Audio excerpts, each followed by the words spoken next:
So kung katulad ko kayo na medyo adik maglinis ng bahay and kung ano-ano na ring vacuum yung na-try nyo, may it be mura or mahal, ganyan, ito okay yung price point niya, very affordable but at the same time, okay rin yung features. So 2-in-1 na siya, pwedeng handheld, pwede ring mahaba siya.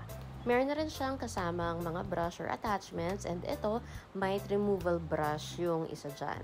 Tapos yung filter niya, makikita nyo, malaki yung lagyanan ng mga nakukuhang dirt ng vacuum, malaki siya.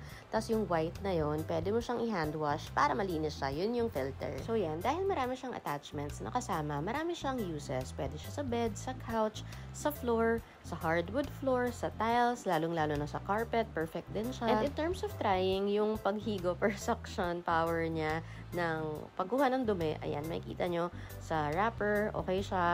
Pag yung sa kunyaring kalat, okay siya. Sa totoong kalat, for sure, okay siya. Yan, sa sofa namin, trinay ko kasi lagi nandiyan si Monkey, so maraming fur niya. And trinay ko rin siya sa isang bag of chocolates. May laman yan ha, pero kinaya pa rin niya. So yun, in fairness, so far, na-amaze naman ako sa kanya. Marami na akong na-try na products ni Derma, kaya so far, so good. Okay para sa akin tong brand na to and tong item na to. So, if gusto niya ring matry, very affordable siya. I'm gonna put the yellow basket. Thank you for watching. Bye!